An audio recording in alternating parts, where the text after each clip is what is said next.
غاسقن اذا وقب، اور رات کی تاریکی کے شر سے جب وہ چھا جائے. زیادہ شر رات کو پھیلتا ہے، زیادہ گناہ رات کو ہوتے ہیں. رات کی تاریکی کے شر سے جب وہ پھیل جائے. ومن شر النفاثات فی العقد، اور ان کے شر سے جو پھونکے مارتی ہیں گرہوں پر. جب جادو کرتے تھے نا دور جاہلیت میں لوگ، تو وہ گرہ لگا کے اس میں پھونکتے تھے. فرمایا ان کے شر سے بھی پناہ مانگتے ہیں. ومن شر حاسد اذا حسد، اور حسد کرنے والوں کے شر سے جب وہ حسد کرے. جو لوگ یہ پڑھتے ہیں تو جو بھی جادو ٹونا کریں گے وہ سب انشاءاللہ تعالی دور ہو جائے گا. پھر آگے ارشاد فرمایا قل اعوذ برب الناس، اے حبیب عرض کیجئے میں پناہ لیتا ہوں سب انسانوں کے پروردگار کی، مالک الناس سب انسانوں کے بادشاہ کی، الہ الناس سب انسانوں کے معبود کی، من شر الوسواس الخناس بار بار وسوسہ ڈالنے والے، بار بار پسپا ہونے والے کے شر سے. جو بار بار پیچھے پسپا کیا جاتا ہے، شیطان بھگایا جاتا ہے، پھر پسپا ہو کے پھر آتا ہے، پھر حملہ کرتا ہے. الذی یوسوس فی صدور الناس، وہ جو وسوسے ڈالتا رہتا ہے لوگوں کے دلوں میں، من الجنۃ والناس خواہ وہ جنات میں سے ہو یا انسانوں میں سے ہو. صدق اللہ العظیم، صدق اللہ العظیم، صدق اللہ العظیم. بے شک رب کریم نے جو کہا وہ سچ فرمایا، حق فرمایا. بے شک قرآن راہ ہدایت ہے، بے شک قرآن ہی سے قیامت تک ہدایت ملے گی. بے شک قرآن ہی ہدایت کا واجب سرچشمہ ہے.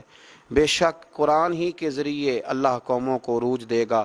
بے شک قرآن کو چھوڑ کر ہی لوگ زوال پذیر ہوں گے. بے شک قرآن ہی قول فیصل ہے، بے شک قرآن ہی سچی کتاب ہے، بے شک قرآن ہی ہدایت کا اصل سرچشمہ ہے. اللہ ہمیں قرآن کے سمجھنے میں خطاؤں سے محفوظ کرے. قرآن مجید کو پڑھنے میں، سننے میں جہاں ہم نے غلطیاں کی اللہ ہم سے درگزر فرمائے. اللہ تعالیٰ اسے ہم سے قبول فرمائے. اللہ کریم اس کے ذریعے امت مسلمہ کو عروج عطا فرمائے. اللہ ہمیں، ہماری آنے والی نسلوں کو، قیامت تک پوری دنیا کے مسلمانوں کو قرآن سے وابستہ رکھے. سید عالم صلی اللہ علیہ وسلم فرمانے لگے میں بھی اتنی دیر تک راضی نہیں ہوں گا جب تک میری ساری امت جنت میں داخل نہ ہو جائے. اسی لیے تو فاضل بریلوی فرماتے ہیں خدا کی رضا چاہتے ہیں دو عالم، خدا چاہتا ہے رضائے محمد. اجابت کا جوڑا، عنایت کا صحرا، دلہن بن کے نکلی دعائے محمد، اور اجابت نے جھک کر گلے سے لگایا بڑی ناز سے جب دعائے محمد صلی اللہ علیہ وسلم. حضرت سیدنا امام زین العابدین رضی اللہ تعالیٰ عنہ ارشاد فرمایا کرتے تھے، آپ نے کسی سے پوچھا کہ قرآن مجید میں سب سے امید والی آیت کون سی ہے، تو اس نے کہا کہ یہ آیت امید والی ہے، لا تقنطوا من رحمت اللہ. اللہ فرماتا ہے میری رحمت سے نا امید نہ ہونا. تو امام زین العابدین فرمانے لگے تمہاری بھی بات ٹھیک ہے، لیکن اگر مجھ سے پوچھو تو سب سے امید والی آیت ہے وَلَسَوْفَ يُؤْتِيكَ رَبُّكَ فَتَرْضَىٰ. رب فرماتا ہے محبوب میں تمہیں اتنا دوں گا کہ تم اپنے رب سے راضی ہو جاؤ. یہ سب سے امید والی آیت ہے. اور حضور نے فرمایا میں جب تک راضی نہیں ہوں گا جب تک سارے غلام جنت میں نہ چلے جائیں. اور پھر اللہ کریم نے فرمایا محبوب ہم آپ کو چھوڑیں گے؟ جو لوگ کہتے ہیں آپ کو چھوڑ دیا، فرمایا الم یجدک یتیما فآویٰ، کہ ہم نے تم کو یتیم نہیں پایا اور پھر اپنی آغوش رحمت میں جگہ دی. محبوب ہم نے آپ کو یتیم پایا تو پھر جگہ دی آغوش رحمت میں. آپ کی پیدائش سے پہلے والد چلے گئے، 4 سال کے تھے تو والدہ چلی گئیں، 8 سال کے تھے تو دادا چلے گئے. تو ہم نے آپ کو اپنے آغوش کرم میں جگہ دی، ہم نے آپ کو در یتیم بنایا. ہر جگہ پہ رب نے آپ کے لیے اسباب بنائے، آپ کے گرد خدا کی رحمت کا حالہ رہا. وَوَجَدَكَ ضَالًّا فَهَدَىٰ، اور ہم نے آپ کو اپنی محبت میں خود رفتہ پایا اور پھر اپنی طرف رستہ بھی عطا کیا، پھر وہ راہ بھی عطا کی. فرمایا وَوَجَدَكَ عَائِلًا فَأَغْنَىٰ، اور ہم نے آپ کو حاجت مند پایا تو محبوب پھر ہم نے آپ کو غنی کر دیا ہے، پھر ہم نے آپ کو غنی کر دیا ہے، قناعت دے دی ہے، بے نیاز کر دیا ہے. فَأَمَّا الْيَتِيمَ فَلَا تَقْهَرْ، اے میرے پیارے محبوب کسی یتیم پر سختی نہ کیجیے. وَأَمَّا السَّائِلَ فَلَا تَنْهَرْ، اور کسی سائل کو نہ جھڑکیے، جو آتا جائے لے کے جاتا جائے. اس لیے تو حضرت انس بن مالک رضی اللہ تعالیٰ عنہ فرماتے ہیں سارا کچھ حضور سے سنا ہے، لفظ لا نہیں سنا، نہیں ہے یہ جملہ نہیں سنا. حضور نے کسی سائل کو جھڑکا، بلکہ اس کو بھی نہیں جھڑکا. صحیح بخاری میں موجود ہے. حضرت انس بن مالک فرماتے ہیں کہ نجرانی چادر حضور نے اوڑھ رکھی تھی، آپ نے کندھے مبارک پہ رکھی تھی، تو ایک شخص نے پکڑ کے کھینچی اور میں دیکھ رہا تھا کہ حضور کی گردن مبارک پہ اس کا نشان رہ گیا ہے، اور جب حضور نے پلٹ کے دیکھا تو وہ کہنے لگا مجھے کچھ دیجئے، میں مانگنے والا ہوں، میں سائل ہوں۔ یہ مسلم شریف کی حدیث ہے۔ وَأَمَّا السَّائِلَ فَلَا تَنْهَرْ، محبوب کسی مانگنے والے کو نہ جھڑکیے۔ تو اس نے مانگا کس طرح؟ چادر کھینچ کے، گلے میں نشان ڈال کے، حضور کچھ دیجئے۔ تو حضرت انس بن مالک رضی اللہ تعالیٰ عنہ فرماتے ہیں میں نے دیکھا کہ جب حضور نے اس کی طرف توجہ کی اور اس کی بات سنی تو حضور کے لبوں پہ مسکراہٹ تھی۔ اس نے چادر کھینچی ہے پھر بھی لبوں پہ مسکراہٹ تھی۔ فرمایا وَأَمَّا بِنِعْمَةِ رَبِّكَ فَحَدِّثْ، اور اے محبوب اپنے رب کی نعمتوں کا ذکر کیجئے، چرچا کیجئے۔ پھر میرے رسول نے چرچے کیے، فرمایا میں آدم کی ساری اولاد کا سردار ہوں، میں فخر کے طور پہ نہیں کہتا۔ فرمایا سارے دنیا قیامت میں میرے جھنڈے کے نیچے ہوگی پر میں فخر نہیں کرتا۔ پھر حضور نے اس آیت کے تحت فرمایا، اللہ کی نعمت کا ذکر کیا، فرمایا قیامت کے دن سب سے پہلے میں ہی سفارش کروں گا اور اللہ میری ہی سفارش قبول کرے گا، پر میں فخر کے طور پر نہیں کہتا۔ اور فرمایا الا وانا حبیب اللہ، خبردار ہو جاؤ میں ہی اللہ کا محبوب بن کے آیا۔ پھر حضور نے وہ ساری باتیں بیان فرمائی۔ اس سے آگے پھر سورہ الم نشرح ہے۔ فرمایا الم نشرح لک صدرک، اے محبوب کیا ہم نے آپ کی خاطر آپ کا سینہ کھول نہیں دیا، کشادہ نہیں کر دیا؟ ووضعنا عنک وزرک، اور ہم نے آپ کے سارے بوجھ اتار نہیں دیے؟ الذی انقض ظہرک، وہ جس نے آپ کو بوجھل کر دیا تھا آپ کی پیٹھ مبارک کو، جو بہت زیادہ بوجھ تھے تبلیغ کے اور یہ اتنے کام، ان سب میں ہم نے آپ کی مدد نہیں کر دی۔ وَرَفَعْنَا لَكَ ذِكْرَكَ، اور ہم نے آپ کی خاطر آپ کے ذکر کو بلند نہیں کر دیا۔ وَرَفَعْنَا لَكَ ذِكْرَكَ، ہم نے آپ کی خاطر آپ کا ذکر بلند نہیں کر دیا۔ جب یہ آیت نازل ہوئی تو نبی پاک صلی اللہ علیہ وسلم نے فرمایا جبریل اللہ نے میرا ذکر کس طرح بلند کیا ہے؟ تو حضرت جبریل عرض کرنے لگے یا رسول اللہ رب فرماتا ہے جہاں جہاں میرا ذکر ہوگا وہاں وہاں آپ کا بھی ذکر۔ اس طرح اللہ نے اس سورہ مبارکہ کے اندر، اور پھر ارشاد فرمایا کہ فَإِنَّ مَعَ الْعُسْرِ يُسْرًا إِنَّ مَعَ الْعُسْرِ يُسْرًا، بے شک ہر مشکل کے ساتھ آسانی ہے، بے شک ہر مشکل کے ساتھ آسانی ہے۔ اس پر مفسرین نے لکھا ہے کہ معنی یہ بنتا ہے کہ اللہ ایک مشکل دے کے دو آسانیاں عطا کرتا ہے۔ فرمایا فَإِذَا فَرَغْتَ فَانْصَبْ، جب آپ فرائض نبوت سے فارغ ہو جائیں تو پھر آپ حسب معمول ریاضت میں لگ جائیں، وَإِلَىٰ رَبِّكَ فَارْغَب، اور اپنے رب کی طرف راغب ہو جائیں۔ آگے سورہ والتین ہے، اس میں اللہ تعالیٰ نے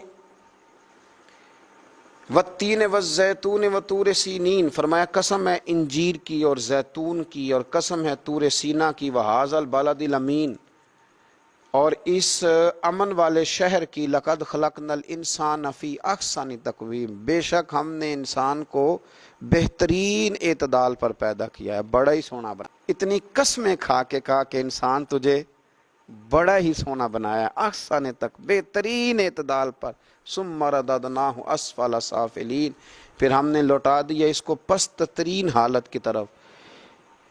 پیدا بھی بڑا خوبصورت کیا ہے، بڑا شانوں والا کیا ہے، لیکن اگر یہ گناہ کرے، اگر یہ انسانیت کے اصول ہی بھول جائے تو پھر اگر یہ لوٹایا جاتا ہے تو پھر اسفل سافلین پہ لوٹایا جاتا ہے۔ یوں سمجھ لیں کہ اگر اعلیٰ کام کرے تو پھر ان اکرمکم عند اللہ اتقاکم، پھر سب سے زیادہ عزت بھی اسی انسان کی ہے۔ اور اگر یہ کفر کرے، نفاق کرے، ظلم کرے تو پھر ایک جگہ قرآن نے کہا اولئک کالانعام، یہ جانور ہے، بل ہم اضل، بلکہ جانور سے بھی بدتر ہے۔ بنایا تو بڑا پیارا تھا لیکن پیارا بن کے بھی تو رہنا چاہیے تھا نا۔ اس نے خود اسفل سافلین کا رستہ کیوں اختیار کیا؟ الا الذین آمنوا وعملوا الصالحات، سوائے ان لوگوں کے جو ایمان لائے اور اچھے کام کیے، فرمایا ان کے لیے وہ اجر ہے جو کبھی ختم نہیں ہوگا۔ آگے بڑھتے ہیں، پھر آگے سورہ علق ہے، اقرأ بسم ربک الذی خلق، یہ وہ سورہ مبارک ہے جو سب سے پہلے غار حرا میں حضرت جبریل امین علیہ السلام لے کے آئے تھے۔ اس سورہ مبارکہ میں علم کا ذکر ہے اور کہا گیا ہے کہ پڑھیے اپنے رب کا نام لے کر۔ تو یہ سورہ مبارکہ ہمیں بتاتی ہے کہ علم سے انسان کا شغف ہونا چاہیے۔ وہ پہلی آیت قرآن مجید کی پہلی سورت جو آئی تو اس نے بات علم کی، تو سیکھیں اور سیکھنے کے لیے علم حاصل کریں۔ باتیں کرنے کے لیے نہیں، اپنی بڑائی کے لیے نہیں، سیکھنے کے لیے۔ آگے سورہ قدر ہے، انا انزلناہ فی لیلۃ القدر، فرمایا بے شک ہم نے قرآن کو شب قدر میں نازل کیا۔ کسی تفسیر کی ضرورت نہیں، کیا بات ہے۔ ارشاد فرمایا وما ادراک ما لیلۃ القدر، اور آپ کیا جانیں کہ شب قدر کیا ہے۔ لیلۃ القدر خیر من الف شہر، فرمایا شب قدر بہتر ہے 1000 مہینوں سے۔ ایک رات ہے اور بہتر ہے 1000 مہینوں سے۔ تنزل الملائکۃ والروح، اترتے ہیں اس میں فرشتے اور روح القدس، فیہا اس میں، باذن ربہم اپنے رب کے حکم سے، من کل امر ہر کام کے لیے، رزق بانٹتے ہیں، خیر بانٹتے ہیں، کرم بانٹتے ہیں، ہر کام کے لیے اترتے ہیں۔ سلام ہی حتی مطلع الفجر، یہ سراسر سلامتی ہے یہاں تک کہ فجر طلوع ہو جائے۔ تو رمضان کی آخری 10 راتوں میں زیادہ تر بزرگوں نے لکھا ہے کہ یہ شب قدر ہوتی ہے، آخری جو طاق راتیں ہوتی ہیں آخری 10 دنوں میں، تو کوشش کریں کہ ان ایام کے اندر لیلۃ القدر کو تلاش کریں۔ اور قرآن مجید پر اگر ہم غور کریں تو رسول کریم صلی اللہ تعالی علیہ وسلم نے اس سورہ مبارکہ پر اتنا غور کیا کہ نبی پاک علیہ السلام نے تو اعتکاف کا مقصد ہی شب قدر کی تلاش قرار دیا کہ شب قدر کو تلاش کرو، وہ رات اگر تمہیں مل گئی تو وہ 1000 مہینوں سے افضل ہے، اسے ڈھونڈو، جو اسے پا گیا وہ بڑی مراد کو پہنچ گیا۔ پھر اس سے آگے سورہ بینہ ہے، اس صورت میں بھی مختلف مضامین کے ساتھ ایک بات آخر میں جو بیان کی گئی وہ بڑی قابل توجہ ہے۔ ارشاد فرمایا کہ ان الذین کفروا، وہ لوگ جنہوں نے کفر کیا، من اہل الکتاب والمشرکین، اہل کتاب سے اور مشرکین میں سے، فی نار جہنم خالدین فیہا، وہ آتش جہنم میں ہمیشہ رہیں گے، اولئک ہم شر البریہ، فرمایا یہ ساری مخلوق سے بدتر ہیں، کفر کرنے والے ساری مخلوق سے بدتر ہیں۔ ان الذین آمنوا وعملوا الصالحات اولئک ہم خیر البریہ، بے شک جو لوگ ایمان لائے اور نیک اعمال کرتے رہے وہ ساری مخلوق سے بہتر ہیں۔ اور پیچھے جو سورۃ 3 میں ذکر آ رہا تھا، اس آیت نے اس کی مزید تفسیر کر دی، فرمایا جو مشرک ہو جائے، انسانیت کے اصول بھول جائے، جو کفر کرے، ظلم کرے، وہ ساری مخلوق سے بدتر، اور جو نیک کام کرے، اللہ اور اس کے محبوب کی اطاعت کرے، وہ ساری مخلوق سے بہتر ہے۔ جزاؤہم عند ربہم جنات، ان کی جزا ان کے رب کے پاس باغات ہیں، عدن تجری من تحتها الانہار، جو ہمیشہ رہنے والے ہیں، جن کے نیچے نہریں بہہ رہی ہیں، خالدین فیہا ابدا، وہ اس میں ہمیشہ رہیں گے۔ رضی اللہ عنہم ورضوا عنہ، اللہ تعالیٰ ان سے راضی ہوا اور وہ اللہ سے راضی ہوئے۔ ذالک لمن خشی ربہ، اس لیے کہ وہ اپنے رب سے ڈرتے ہیں۔ اس سے آگے سورۃ الزلزال ہے، اس کے اندر اللہ تبارک و تعالیٰ نے وقوع قیامت کا ذکر فرمایا ہے کہ جب زمین تھر تھرا جائے گی اور اپنے بوجھ باہر پھینک دے گی۔ اذا زلزلت الارض زلزالها واخرجت الارض اثقالها، جب زمین شدت کے ساتھ کانپے گی اور اپنے بوجھ باہر پھینکے گی۔ وقال الانسان ما لها، تو انسان کہے گا ہائے میرے ساتھ کیا ہوا، یہ کیا بنا۔ اس کا تو خیال تھا نا کہ ابھی بڑا دور ہے یہ رستہ، لیکن یہ کیا بنا، یہ سوچے گا۔ یومئذ تحدث اخبارها، اس روز وہ بیان کر دے گی اپنے سارے حالات۔ بِأَنَّ رَبَّكَ أَوْحَىٰ لَهَا، بے شک آپ کے رب نے اسے یہی حکم بھیجا ہے۔ تو ارشاد فرمایا یومئذ یصدر الناس اشتاتا لیروا اعمالهم، اس روز پلٹ کے آئیں گے لوگ گروہ در گروہ تاکہ انہیں دکھائے جائیں ان کے اعمال۔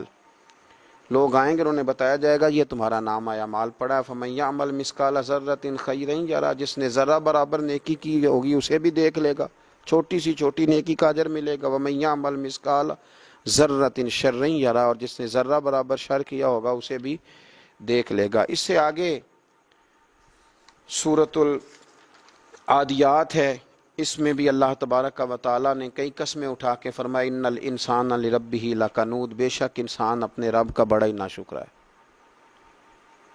یہ بڑا ہی ناشکرا ہے۔ اور آخر میں ارشاد فرمایا کہ یہ بھی یاد رکھنا کہ افلا یعلم اذا بؤثر ما فی القبور، کیا وہ اس وقت کو نہیں جانتا جب نکال لیا جائے گا جو کچھ قبروں میں ہے، وحصل ما فی الصدور، اور ظاہر کر دیا جائے گا جو کچھ سینوں میں ہے۔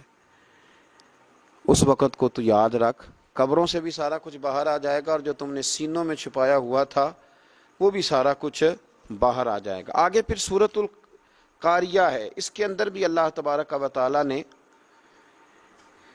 قیامت کا ہی تذکرہ ارشاد فرمایا فاما من ثقلت موازینہ، پھر جس کی نیکیوں کے پلڑے بھاری ہوں گے فہو فی عیشۃ راضیہ، تو وہ دل پسند مسرت میں ہوں گے، عیش میں ہوں گے۔ واما من خفت موازینہ، تو جن کے نیکیوں کے پلڑے ہلکے ہوں گے فامہ ہاویہ، ان کا ٹھکانہ ہاویہ ہے۔ وما ادراک ما ہی، تمہیں کیا پتا وہ ہاویہ کیا ہے؟ نار حامیہ، وہ دہکتی ہوئی آگ ہے۔ پھر آگے سورہ تکاثر ہے، اس میں اللہ تعالیٰ نے انسان کی غفلت کا ذکر فرمایا ہے۔ فرمایا یہ اتنا غافل ہو جاتا ہے الہاکم التکاثر حتی زرتم المقابر، کہ قبروں کا منہ دیکھ لیتا ہے، یعنی مرتے دم تک کمائی کرتا رہتا ہے، آخری وقت آ جاتا ہے لیکن یہ بات کو سمجھتا ہے نہیں۔ اور آخر میں فرمایا اسی صورت میں کہ ثم لتسألن یومئذ عن النعیم، پھر ضرور پوچھا جائے گا اس دن جملہ نعمتوں کے بارے میں۔ قیامت میں اللہ ایک ایک نعمت کے بارے میں تم سے سوال کرے گا، تمہیں پوچھنا ہے۔ اس لیے انسان کو ہمیشہ ہر وقت نئی سے نئی چیز طلب کرنے کی دوڑ میں ہی لگے نہیں رہنا چاہیے، پچھلی نعمتوں کا شکر بھی ادا کرنا چاہیے۔ آگے سورہ عصر ہے، اور اس مختصر ترین صورت میں اللہ تبارک و تعالیٰ نے بہت بڑا مضمون سمیٹ دیا۔ فرمایا والعصر، محبوب آپ کے زمانے کی قسم، ان الانسان لفی خسر، بے شک انسان نقصان میں ہے، الا الذین آمنوا، سوائے ان لوگوں کے جو ایمان لائے، وعملوا الصالحات، اور نیک اعمال کیے، وتواصوا بالحق وتواصوا بالصبر، پھر ایک دوسرے کو حق کی تلقین بھی کرتے رہے اور اس رستے میں آنے والی مشکلات پر صبر کی تلقین بھی کرتے رہے۔ صحابہ جب ایک دوسرے سے ملتے تھے تو سورہ عصر کی تلاوت کرتے تھے۔ اس میں دین کا پورا اسلوب بیان کیا گیا، ایک تو ایمان لاؤ، دوسرا نیک اعمال کرو، تیسرا پھر حق بات کی تبلیغ کرو، یعنی دین کی اشاعت میں حصہ لو، اور چوتھا جب تم یہ کام کرو گے تو پھر مشکل بھی آئے گی تو اس مشکل پر صبر کرو۔